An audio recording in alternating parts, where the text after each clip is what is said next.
L'investissement local représente à lui seul 70% de l'investissement public civil national. Autrement dit, aujourd'hui, ce sont avant tout les collectivités territoriales qui financent en volume les infrastructures et réseaux, les principaux bâtiments et qui font tourner un pan important de l'économie française, notamment via les entreprises de travaux publics, de gestion de déchets ou encore de transport public. Mais comme dirait un vieux sage qui arrive à éjecter des fils dégueux de ses poignets, de grands pouvoirs impliquent de grandes responsabilités. Et c'est exactement à ça que sert le SPASER. Le SPASER, ça veut dire schéma de promotion des achats socialement et écologiquement responsables. Et c'est le document stratégique édicté par toute collectivité dépassant un seuil annuel de dépenses de 50 millions d'euros hors taxes d'achat. Oui, une bagatelle. Comme souvent quand on parle de stratégie ou de planification, sa longue phase d'élaboration est au moins aussi importante que la vie du document une fois finalisé. Ce que je veux dire par là, et si je grossis un peu le trait, c'est que le SPASER est un document qui est presque plus utile au moment de sa conception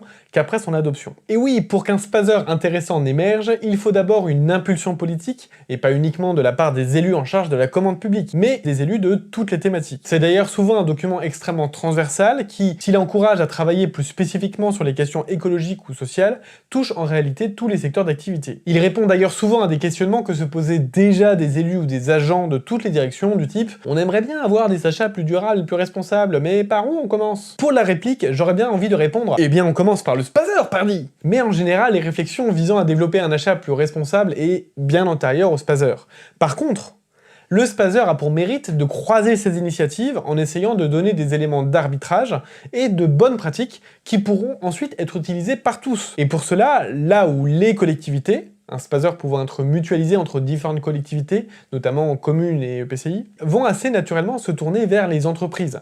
Donc les entreprises de l'économie sociale et solidaire en particulier, mais pas que, puisque toutes les entreprises sont concernées par ces sujets d'action socialement et écologiquement viables. Difficile de faire un tour exhaustif de tous les SPASER, et comme d'habitude, je ne peux que vous encourager à aller consulter le SPASER de votre commune, de votre EPCI, de votre département ou de votre région. On peut néanmoins retrouver quelques grandes thématiques à peu près communes à tous les SPASER, comme la question de la responsabilité sociale, avec des clauses sociales favorisant l'insertion, en améliorant ou en créant des parcours d'insertion. La question de la responsabilité environnementale, par l'insertion systématique de clauses environnementales dans les marchés, par exemple grâce à des bilans de gaz à effet de serre émis dans le cadre du marché, ou encore en introduisant des indices de réparabilité pour certaines fournitures. Le sujet d'une économie équitable, en cherchant à faciliter l'accès à la commande publique aux structures d'économie sociale et solidaire, ou encore en luttant contre les travaux non respectueux des droits humains par exemple. La relation fournisseur et le soutien aux entreprises du territoire, et enfin, le sujet de la gouvernance